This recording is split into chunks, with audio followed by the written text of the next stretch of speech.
నువ్వు అరిస్తే బార్కింగ్, అదే నేను అరిస్తే చిన్న గ్యాప్. ఆ గ్యాప్ను మనం ఎలా ఫిలప్ చేయాలో తెలుసా?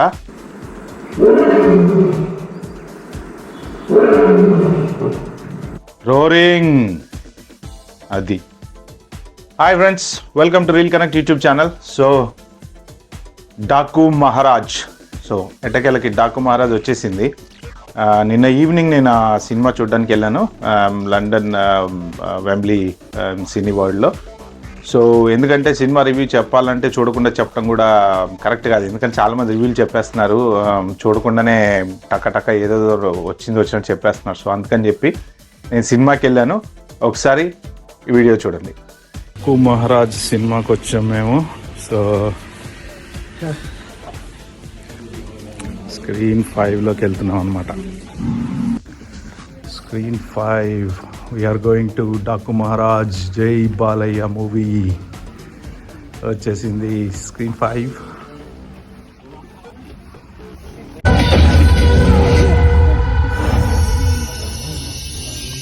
ఇంకా సినిమాలోకి వెళ్తే డాకు మహారాజ్ కొట్టాడా, ఏం చెప్పాలి సినిమా గురించి?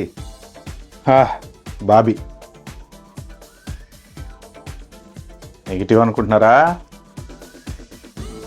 ఎర్రగొట్టేశాడు, మామూలుగా కూడా కాదు, మక్కెలు ఎర్రగొట్టేశాడు.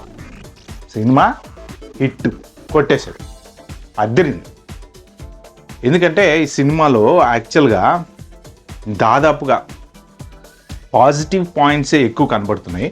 చెప్తా, దీనికి మంచి ఇంట్రెస్టింగ్ ట్విస్ట్ ఉంది, లాస్ట్లో చెప్తా. ఓకే, అప్పటిదాకా ఓపిక పట్టండి.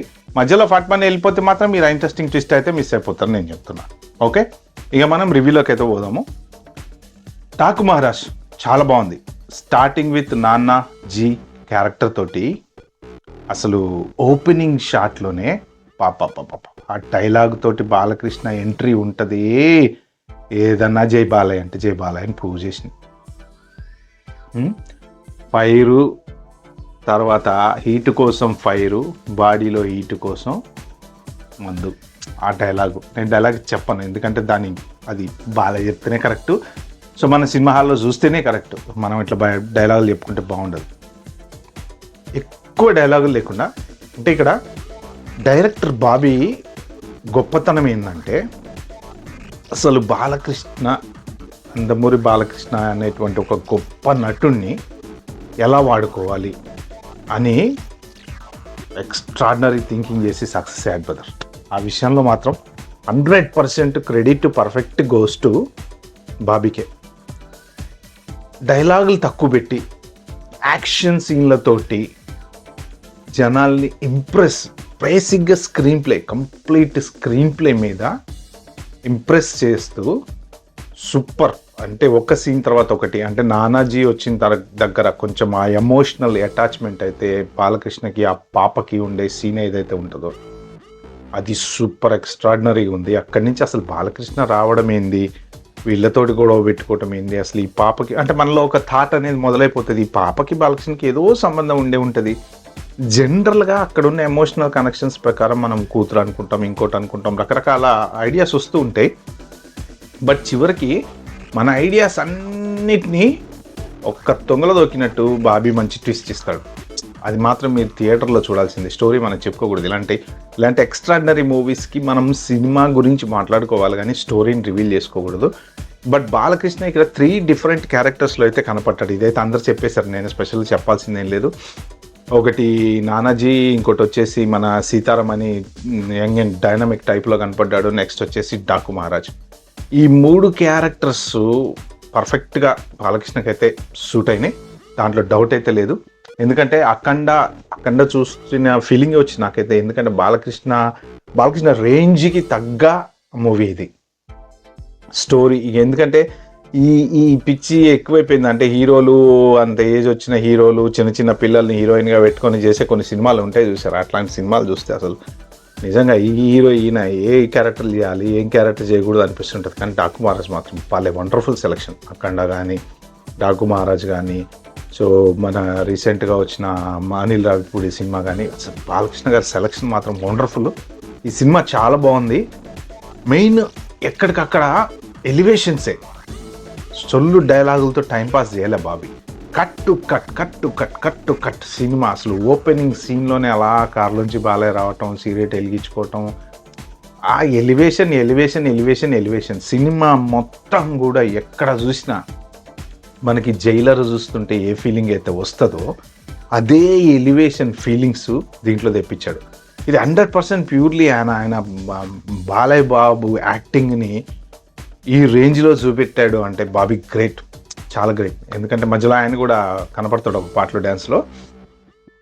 సో పాటలు అంటే పెద్దగా ఇంప్రెస్ ఏం అనిపించలేదు, పాటలు చెప్పుకునేంత గొప్పగా ఏం లేవు దీంట్లో పాటలు. బట్ యాక్చువల్గా పాటలకు సంబంధించిన సినిమా ఏం కాదు, ఇదొక ఫిక్షనల్ స్టోరీ.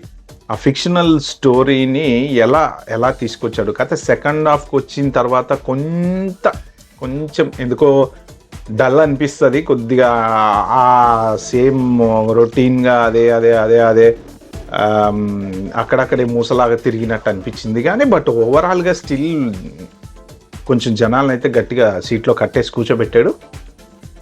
సో ఇక లాస్ట్కి వచ్చేటప్పటికి ట్విస్ట్లు, అసలు వండర్ఫుల్ ట్విస్ట్. ఆ ట్విస్ట్కి మాత్రం నిజంగా హ్యాట్స్ ఆఫ్ చెప్పుకోవచ్చు. అది నిజంగా ఆ ఐడియా మనం డైరెక్టర్దో లేకపోతే రైటర్దో ఎవరిదో తెలియదు, కానీ వండర్ఫుల్ ట్విస్ట్ ఉంది. సో ఇది మాత్రం సంక్రాంతికి నిజంగా బ్లాక్ బస్టర్ సినిమా అనే చెప్పుకోవచ్చు. ఎందుకంటే ఎక్కడ బోర్ కొట్ల.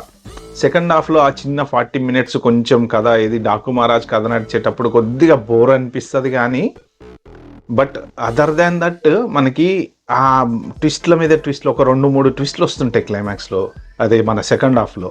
సో ఆ ట్విస్ట్లన్నీ చూస్తుంటే మాత్రం బోర్ అనిపించదు. అరే కథని బలంగా తీసుకెళ్లారు. అంటే ఇట్లాంటి కథలు హ్యాండిల్ చేసేటప్పుడు ఎట్లా అంటే, ఇప్పుడు ఎందుకంటే ఒక ఏరియా ఒక చోట మధ్యప్రదేశ్ ఎక్కడో భోపాల్ నుంచి మళ్ళీ తీసుకొచ్చి ఇక్కడ ఊటీలో కనెక్షన్ చేస్తారు.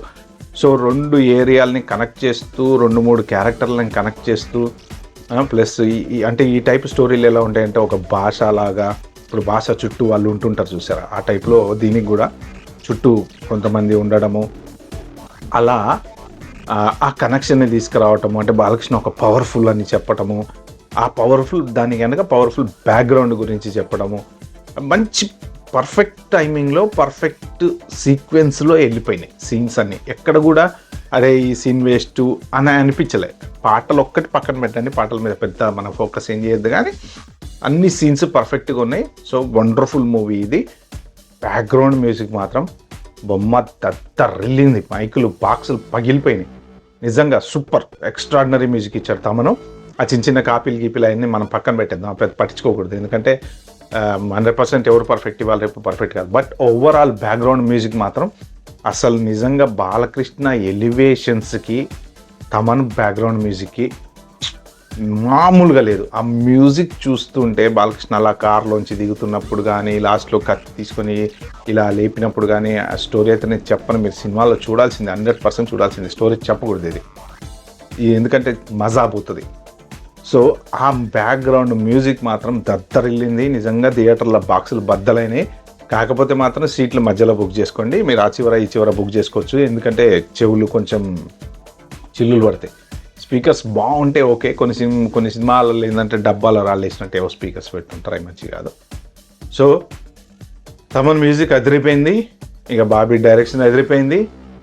వన్స్ అగైన్ మన బాలయ్య గారు యాక్టింగు దాన్ని చెప్పాల్సిన అవసరం లేదు కదా. మన బాలయ్య గారు డైలాగులు చెప్తుంటే ఉంటుంది హంటింగు, వారు, ఇక్కడ వార్నింగ్ ఎవరు ఇవ్వాలి, అసలు ఆ రేంజ్లో డైలాగ్స్ ఉన్నాయి.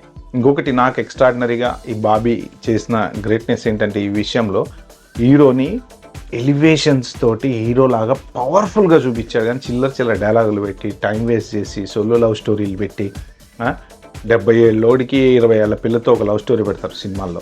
మరి ఎందుకు పెడతారో నాకైతే అర్థం కాదు. కానీ ఆ హీరోలు ఏజ్ అయింది, వాళ్ళ పిల్లల ఏజ్ అయింది, అలాంటివి ఏమీ లేకుండా చక్కగా ఒక మంచి సీక్వెన్స్లో చక్కగా ఒక వైఫ్ అండ్ హస్బెండ్ అట్లా మంచి హెల్దీ ఎన్వైరన్మెంట్లో సినిమాని స్టెప్ బై స్టెప్ మూవ్ చేశాడు. సో ఈ సంక్రాంతికి నాకు తెలిసి this is the one of the block buster Daaku Maharaj. మనం 100% అయితే థియేటర్కి వెళ్ళి పర్ఫెక్ట్గా మనం పెట్టే డబ్బులకి వర్త్ ఎంజాయ్ చేయొచ్చు. ఓకే, జై బాలయ్య. ఫ్రెండ్స్, ఇంకో చిన్న రిక్వెస్ట్ ఏంటంటే, ప్లీజ్ నా ఛానల్ చాలామంది వీడియోలు చూస్తున్నారు, నా కామెంట్ కూడా చేస్తున్నారు, లైక్ కూడా చేస్తున్నారు. సో సబ్స్క్రైబ్ చేసుకోండి. కొంచెం వీలైతే మీకు నచ్చితే దయచేసి షేర్ చేయండి. Okay friends, please share, like, subscribe మాత్రం మర్చిపోమాకండి. Thank you.